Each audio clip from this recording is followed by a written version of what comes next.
I had an affair once with an exercise. Ever since then, it's been on my mind on and off. I've done many other exercises since then, but this particular exercise has been on my mind ever since. This exercise is called the pin squats. I got it from a fella called Paul Anderson, one of the strongest people to ever live. He was a very, very strong fella. I think back in the, I'll get this wrong, 50s or 60s or something like that. He was a guy that basically came up with this partial range of motion strengthening system where he was basically digging a hole and using essentially a barbell. He would call that a barbell. It was basically like a steel rod, and he was just basically putting barrels on either side, and he was dug a hole, and as he was getting stronger, he was filling that hole and therefore gaining more and more range of motion. That's where I got the idea from. I ended up doing 16 days of hitting 200 kilos single. 16 days in a row I managed to do that because of this exercise, because of pin squats. These pin squats changed the way I thought about training, and basically at that point it was the most successful training period of my life. It was something that it was incredible to go through that training period. At the time I wasn't really sure whether it was pin squats or whether there was other elements involved. I at the time had annual leave, so I didn't have work, so much better sleep, nutrition, all that stuff. And so I was doubting whether pin squats were the ones responsible for an incredible performance for over 2 weeks. Since then I've had more annual leave, and I've had other training periods where I've had optimal sleeping and training and nutrition, all of that, and I haven't been able to replicate that thing. Now, I haven't been peaking my squat for some time. I've been working with fives. And one of the other things that's changed immensely in my training program is that I brought back very frequent deadlifting or a variation of the deadlift. So whether it be a good morning, an RDL, or a deadlift off the floor, I basically started with deadlift every day, and that was basically the end of this affair with the pin squats. I have had 1 or 2 days in the last 6 months, close to a year really, where I did pin squats, but I've never really had another time like that with the pin squats. Today I decided to bring them back, and it was on the back of me going back to day 616. That was the first day of me hitting that 16-day run. Went back and I watched a few of those videos, and then I watched that 210 PR, squat PR video, where I spoke about, what I thought about the pin squat, and it sparked the motivation to go back into it again. It was interesting. So I worked up to 220, hit that for a set of 10. And the most interesting thing was, and I knew this from before, I know the core involvement in the pin squats is incredible, absolutely incredible, when you're working with super maximal weights. But the other thing that I was feeling is that my hamstrings were cramping on me. Now, isn't that interesting? So fresh off my mind is this idea that hamstrings are not used in the squat. That's what a lot of people say in the industry. They're not used. Yet I'm doing these pin squats and I was getting cramps. I was legit feeling the contraction of the hamstrings as I was going through the pin squats. And no, I did not pre-exhaust my hamstrings. It was the first exercise that I did, straight into the pin squats. And I was feeling my hamstrings. So that's something that I found really interesting. But the other thing is, my God, are they expensive. Pin squats are a fight. They are a battle on their own. And my fear of this love affair that I had back in the day, the fear of bringing that thing back, was that it's not really compatible with my current life. I believe in deadlifting. I believe now in sumos. I believe in good mornings. I believe in RDLs. I believe in posterior chain for health of my body. And I'm afraid that these pin squats, which have a huge cost, I have a concern that they can coexist with deadlifting and their and variations. So today I went in, I did pin squats, I did ATG squats, then I did some normal conventional deadlifts off the floor, and then I finished off with some sumos, very light sumos. I think I worked up to 120, and that was it. A few sets of that, and then I went into the calisthenics upper body, where I did dips, and I also did neutral grip chin-ups or pull-ups, whatever you want to call them. I ended up killing myself today, man. When I got to the calisthenics, I was already exhausted from the pin squats and all of that. And I just decided, okay, what am I going to do? I decided not to put any weight on the belt today and just work with my body weight. So the first set was I did 10 pull-ups, 20 dips. And that put everything on the map, basically the entire upper body. And then I thought, okay, so I can't do another set of those. I won't be able to do 3 or 4 sets like this.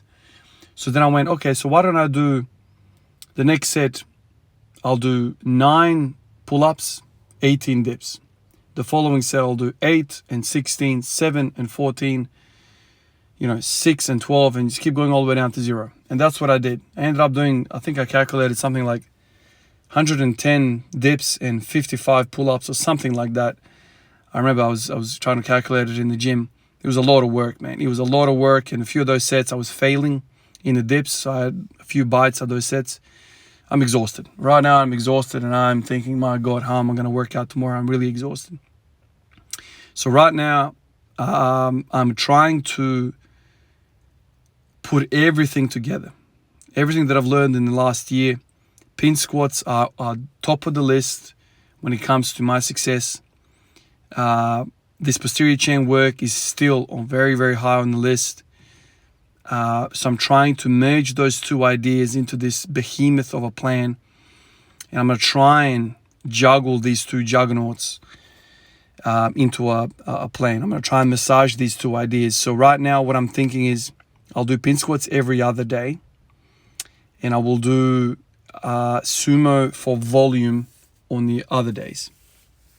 So today you guys know what I did today. Tomorrow I'll come in and I will, I'm thinking about doing deadlift every day. Today I did 210 on the deadlift, so I didn't really push it hard. But I'm thinking about coming in tomorrow and doing just deadlift, conventional, moving over to sumos, and just doing maybe 140, just for comfortable sets of 5. Basically working on form, working on that mobility through the groin. I'm feeling my hip flexors like crazy with these sumos. I'm getting more and more comfortable with them. They're making my hips feel freaking amazing. After the sumos, I'll go into the squats, and then I'll go home. And I'll try to do sumos and squats for some volume, but that's going to be heavily auto-regulated. And then the day after that, go back to a session that I did today. So I've kind of been scared to do this. But like anything, man, I feel like you can do everything as long as you keep an account of everything. So, back in the day, I varied the pin level on the pin squats. So I remember doing 340 kilo pin squats one day, very, very high pin squats. Like basically my spine is completely vertical and it's just like a, knee extension component to it. That's mostly for the core. I've never felt core contractions like that. I know it seems, if you walk past a guy like that in the gym who's doing a 340 freaking pin squat and is basically almost completely upright, it does look funny. But I think there's value in that. I think it's safe as well because there is no bounce. There is no, you're breaking the eccentric and the concentric. So I feel like the knees are safe. And my Lord, is it effective for the core. Like I remember pulling something in my upper back. It's like a ladder or a trap from just contracting every little thing that I had in my body. Because nothing can replace sheer weight. Nothing. There's nothing out there that can replace. I don't care if you do ab wheels, leg raises, side planks, whatever. Nothing can mimic sheer weight on you and you trying to stabilize that thing. It's called a pin squat, but it's really more like a rack hold or something along those lines. The difference between a rack hold and a very high pin squat is that there is motion in the pin squat. I think I did the 340 for 1 rep anyway, so it's kind of like a rack hold. But the 300 and the 280 and whatever, I was doing a few reps there. So it's kind of like a earthquake bar. I don't know if you guys know what that is. Like a very unstable thing. It's just so much weight on the bar. It's like a noodle on top of you. So I'm looking forward to this. Part of the thinking about all of this is that I want to start working with some singles in the squat. I want to start tapering. I want to start feeling heavy weight. I want to start moving away from fives and kind of moving closer towards ones. And last time I did that and I used pin squats, I had a lot of success priming the central nervous system, priming the core for super maximum loads. That's going to make my, 210, 215 squat feel mentally, psychologically much easier, to process. So today I also did 190 kilo squat pause. I would have loved to pause that a little bit more, but I was just unsure about, after all that work that I did, I was just a bit unsure about the core and whatnot. So I wasn't really sure if I was going to make that squat, to be honest, but I ended up making it. Yeah. Part of me is also now thinking, do pin squats every day. Man, half of the trouble with all of this is kind of keeping your mind, keeping yourself away from work. A lot of people in the world, I guess the majority of people in the world have to force themselves into the gym. I have to kind of force myself out of the gym. I know it sounds crazy, but I always want to do more. Even after I finished the calisthenics part of my session today, which was the last bit of my session, the last dip that I did, I was like, maybe I should go back to some sumos and do some more sumos, really light, because I just love how it feels, man. It feels incredible. I love starting the session with sumos. I love ending session with anytime sumos. And you guys know how to do my sumos. It's more kind of like lightweight, heavy on the hamstrings, heavy on the lower back, heavy on the hips. Just does some wonders to me. And when I, after that, go back to a narrow stance, my natural deadlifting, squatting stance, it feels like a holiday, man. It feels like a holiday. It almost feels like when you do front squats before back squats. Front squats, man, just the rack. Just racking the bar, walking that thing out, it's a fight. And then as you go down, the fight becomes more and more because you want to kind of lean forward. So the whole thing's a fight. And then you go back to back squats. You go to back squats, you put that bar on your back, you could stand there all day. There's no, you're just locked in. The bar can't roll backwards. You can't roll forwards. There's like a little pocket that it sits in, and all you got to really worry about is squatting. That's how it feels with sumos for me. Sumo is so uncomfortable to me. It's so foreign. My knees want to buckle in. I want to lean over a whole bunch more. I just want to do a pure hip hinge. And I'm trying to kind of stay upright. I'm trying to keep my knees out, push my feet out. So there's a lot more going on. With the narrow stance, it's like all I really got to do is lift the thing. It's just so second nature to me. But I don't know. I don't know how I'm going to approach this. Obviously, you guys know how I'm going to do all of this. Wake up tomorrow, see how I feel. Go for the warm-up tomorrow, see how I feel. But you guys noticed that I didn't start today with the deadlift. I started with the pin squats. Started with squatting motion. So that was the deal back then. Even though in recent times I've been starting every session with a pull, when I do pin squats, I feel ready to squat. And as I said, I feel the hamstrings. I almost felt like the hamstrings that I feel like in a maximum deadlift. The hamstrings were lit.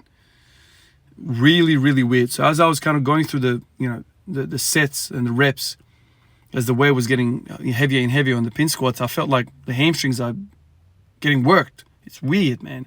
And I don't remember back then having that sensation. Back then, one of the other things that made me stop pin squats was that I was getting these mighty old lower back pumps.